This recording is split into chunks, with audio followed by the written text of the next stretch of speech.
The human story is the search for belonging. From childhood to adulthood, in joy and in struggle, we all sit in questions of how to make sense of it all.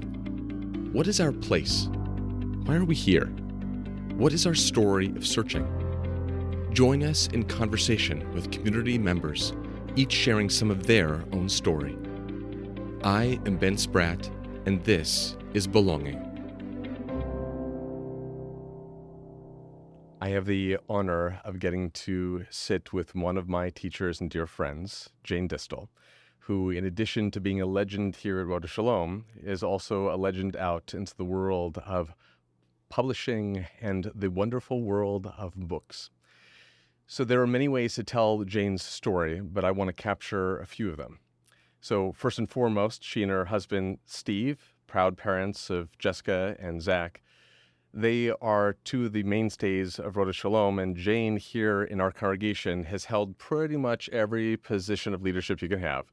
As a trustee, as a recipient of our Meyer Nathans Award, helping with our communications committee, one of the leaders of our Backpack Buddies program, on and on. I could really share the number of conversations that Jane and I have had over the years. She has been one of the thought partners that has helped us with some of the greatest ideas of this congregation, including Minion, our small groups initiative, and was one of my thought partners in creating this entire podcast. In addition to this, she comes from a legend in the publishing world. Her father, Oscar, is the leader behind Bantam Books, and Jane, in her own right, ended up not only learning from the trade from her father, but decided that she was going to be the one to set out to break glass ceilings and to show what a person that may not have that many feet in physical stature can become a person who reshapes an industry and creates the capacity to share the most important stories of our time. I'm not going to go through all of the amazing authors and people you've helped to represent, but I will say President Obama is on that list. And in addition to that, Jane is a person that sees in each and every space around her is the call of leadership and responsibility. And she both expects of the world to bring its best forward, but models always to be the one to bring her best forward. And it is really with love and with gratitude get to have you in conversation today. Thanks, Ben. I'm so honored to be asked to do this. Really, really honored. So another little side note, a number of years ago in our high school program, I wanted to lift up people in the world that had gone on a journey in their own self and were willing to share about that journey. And Jane is one of the people I had come in and meet with a whole group, actually a series of ninth graders. And so I happen to know you are a person who not only knows a good story when you encounter it, but a person who's really good at sharing some of her own story. And I'm grateful for the generosity that you have already brought forward to do that here. And I'm wondering if you're willing, Jane, if you could tell us about your own search for belonging. You know, it took me a long, long time to really feel I was in a place where I belonged. I mean, I searched in my school days and through my early professional life. I never quite felt that I was doing the right thing for me. I'm born Jewish, but I was not raised as a Jew. My parents were not religious at all. My father did not have a bar mitzvah. My brother did not have a bar mitzvah. So I had barely been in a synagogue before I met my husband. And when I married Steve and when Zach was born, I realized that he was going to become a bar mitzvah, and I had to figure out all about this because I wanted to know what was going on. And then we came here to Rodeph Sholom a long, long time ago. Zach was 7 years old. I had become, by that time, an adult bat mitzvah. I had taught myself how to read Hebrew, and I had gone through the learning and really learned a great deal, and then started to really feel when Zach came here and came to Rodeph Sholom School, we became part of the congregation. I finally felt like I was beginning to belong. And what's remarkable is from that moment forward, you also responded to this community by wanting to be one who would help create belonging for others.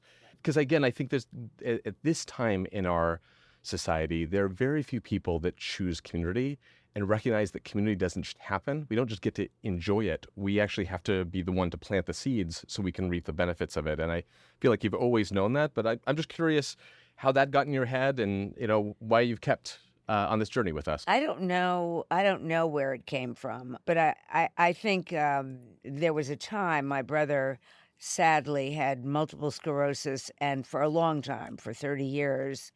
And my parents became very involved in the Multiple Sclerosis Society.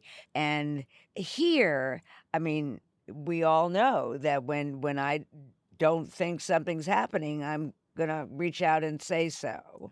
As you know, my current issue is that my husband is very ill with diagnosed Alzheimer's. And when I first found out about this many, many years ago, he's had this now for 8 years, but we probably have known about it for 4 or 5, I noticed that there was nothing here for me and for him. And I was determined to get help for other people like me and like him.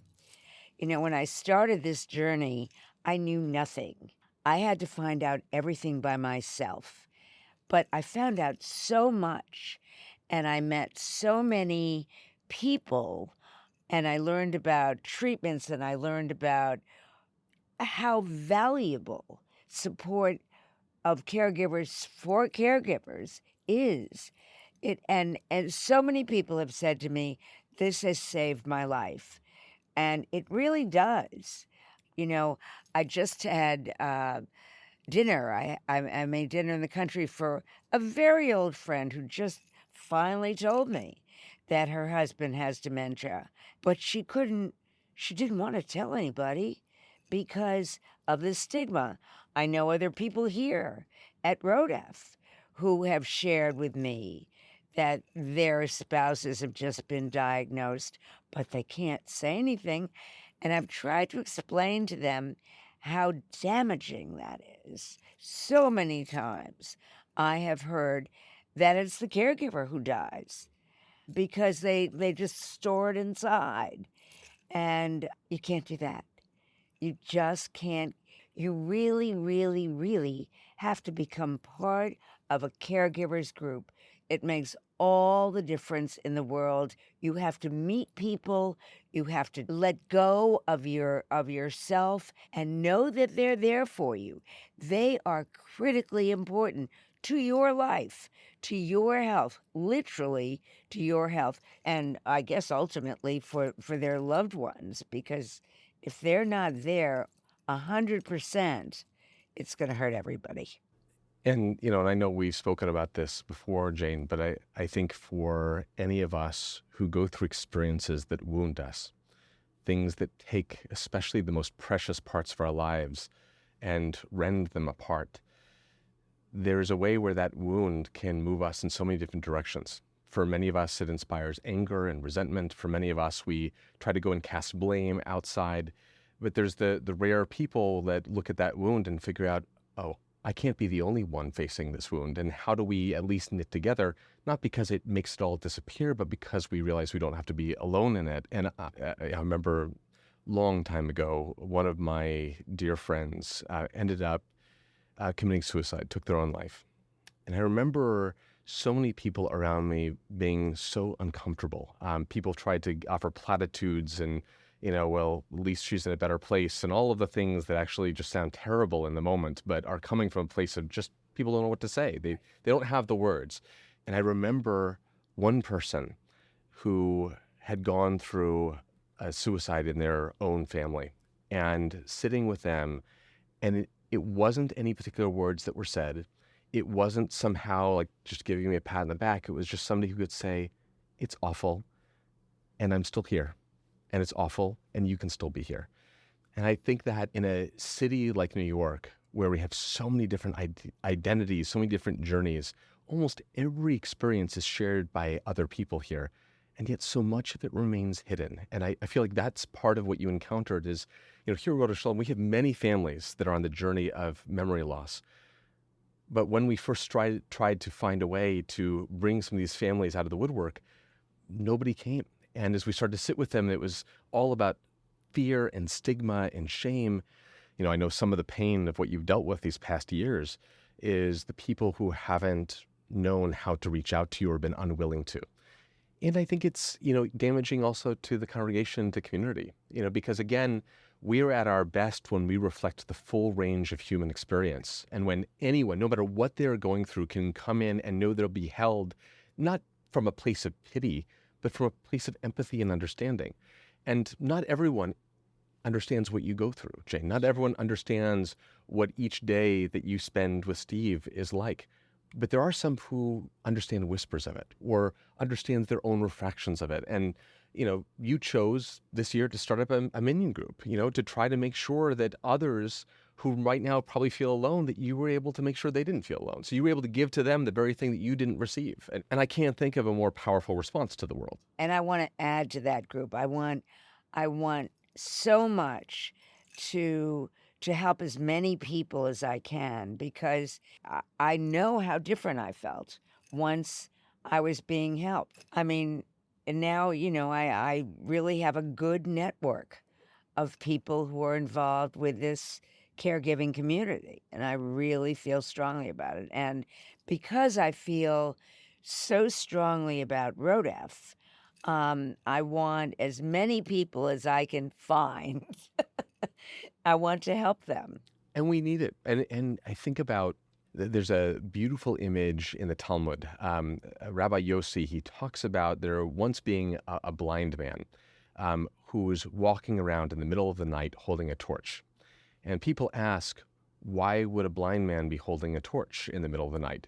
Doesn't matter to the blind man whether it's daylight or not. Doesn't matter whether he's holding a torch or not. And the answer being given is, he holds the torch so that others will come and walk with him.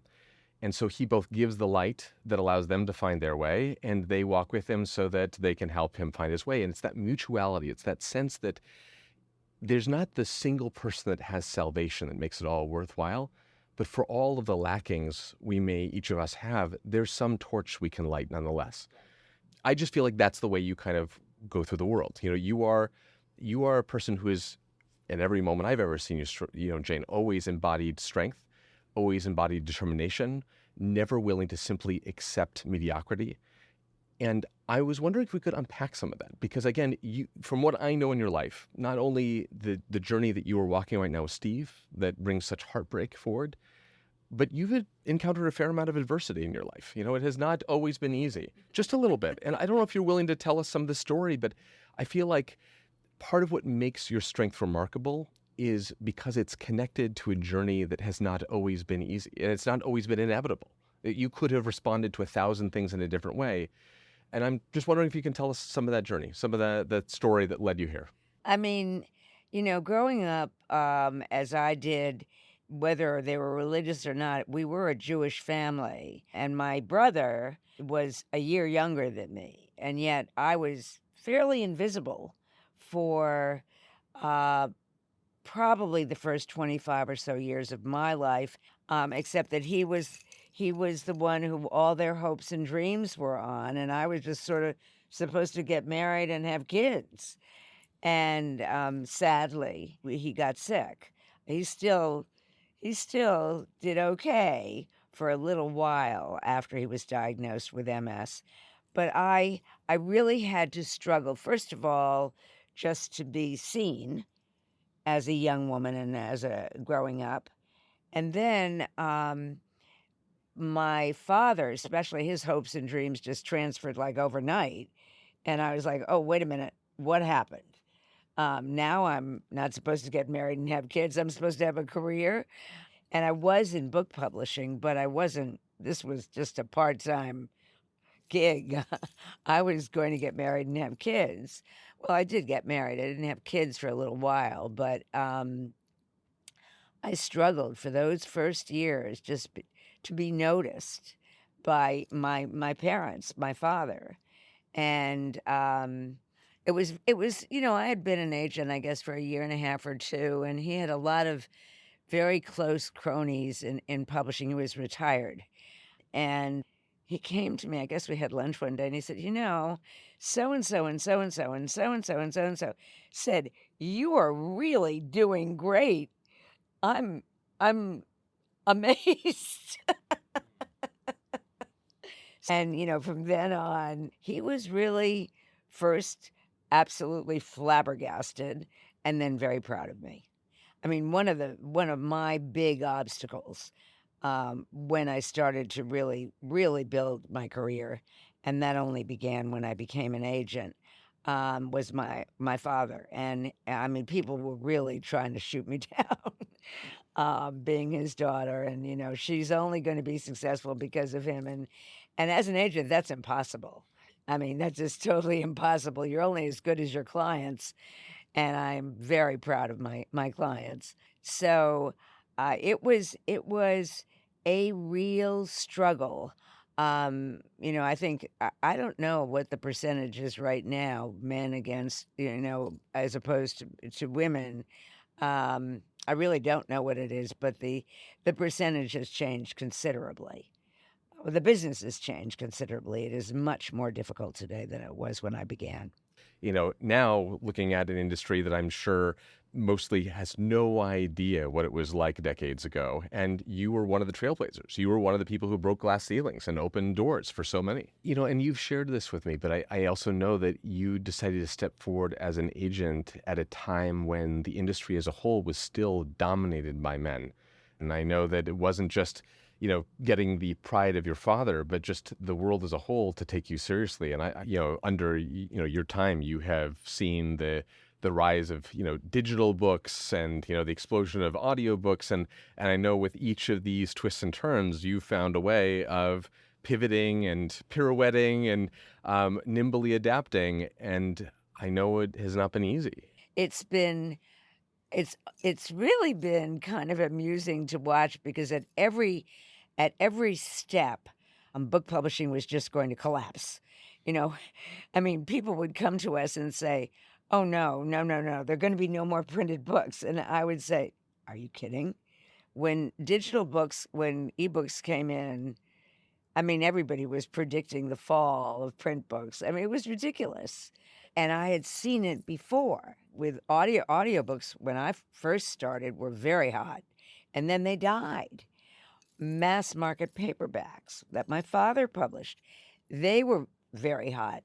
Now they did stop with ebooks, but I think they're coming back a little bit now.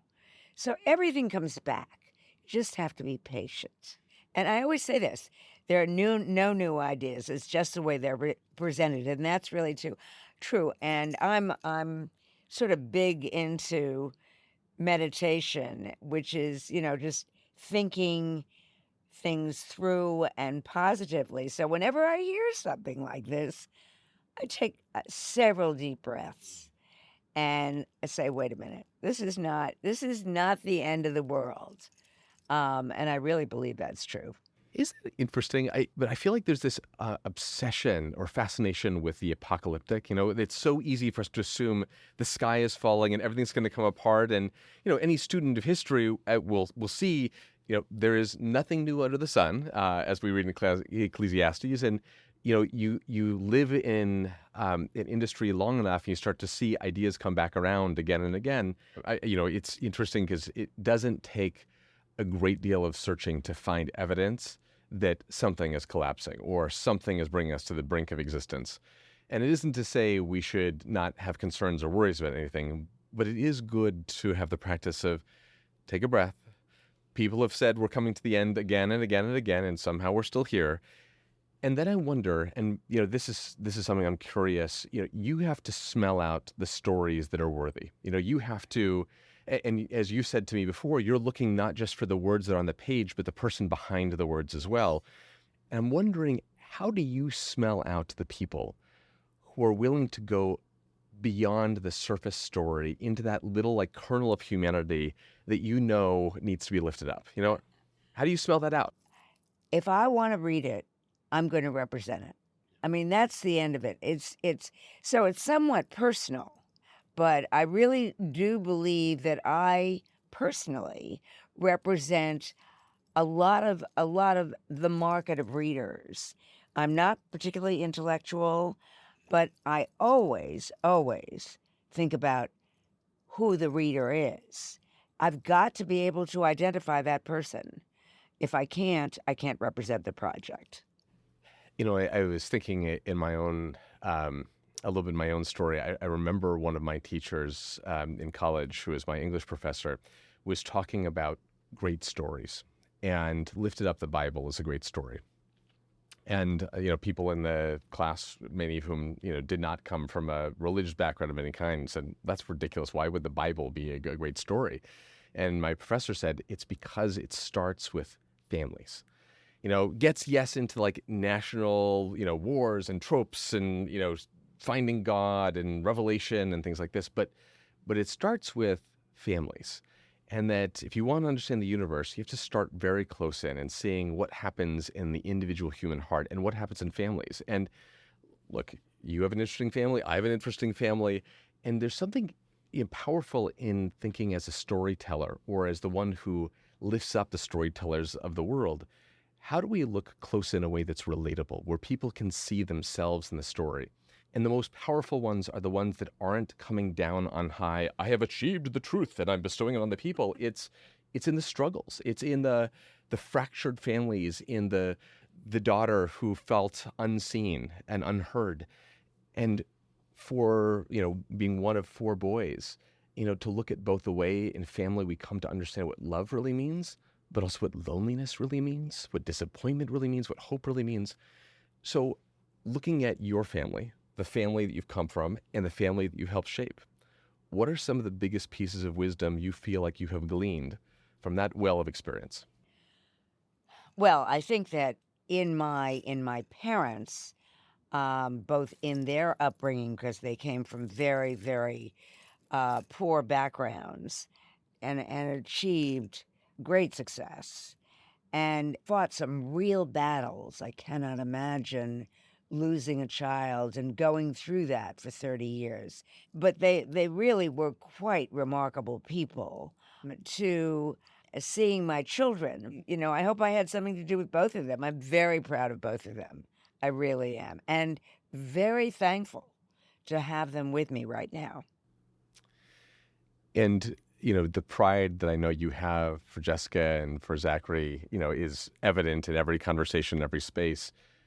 And I also know that you have had the experience, like most parents, of seeing your children have to forge their own path. And I will say one of the other things that you hold that many other people at Rodeph Sholom do not have the experience of holding is what it is to be the mother of a Marine. And I was wondering if you could talk about that journey, because I know that that's also something that you both are the impetus of how Zach finds his own strength in the world. I mean, no question, he learned a lot of that from you. And also, here he is blazing his own path in a way that I'm sure you were like, what are you doing? And also deeply proud of. And I'm wondering if you could talk about that experience a little. Well, he was really his own person, and when he told us he was going to enlist, and I told him that was going to be over my dead body, um, I was flabbergasted, but also and immediately determined that if he was going to do this, he was going to do it in the right way, which is when I started exploring helping him getting into officer candidate school and watching him develop over the last 9 years now into the man he has become. I cannot say how proud I am. People come up to me and say, Jewish kid from New York City becomes an officer in the Marines and a pilot? Yes. And you know what? It was a wonderful decision. Now that we're looking at the end of it, it was a very, very good decision for Zach. And my daughter I'm just watching her become this great big flower. And I'm so proud of her. And I say to each of them, I'm here, especially now. I mean, they are older. I'm here. And it's really been interesting because the two of them, as you know, are 18 years apart. So, and I'm different. I'm here for when you need advice, and I want to see you succeed. I want you to be happy. Yes, I know that Rambo has now joined the family. Rambo is my new dog. So I got two dachshunds, right? Are they both? Yes. Yeah. Okay. So I love it. And and I just want to. I know I've thanked you before. I just want to thank you again, Jane. Is again and again, with everything you've gone through and continue to go through, you keep trying to move the world forward. It's a blessing to have you as a friend, a teacher, a mentor, and again, the very one who's building the very things she needs, and in the process, building what so many others need as well. So thank you for the idea of helping to shape this podcast. Thank you for getting to be a guest on it, and looking forward to the many who are hearing your words of wisdom. And I hope that they will reach out to you and maybe join the Minyan, and maybe recognize that they're not alone in their journey and can join you in yours. I certainly hope they will. So grateful for you. And I'm so thankful for you. So very thankful for you.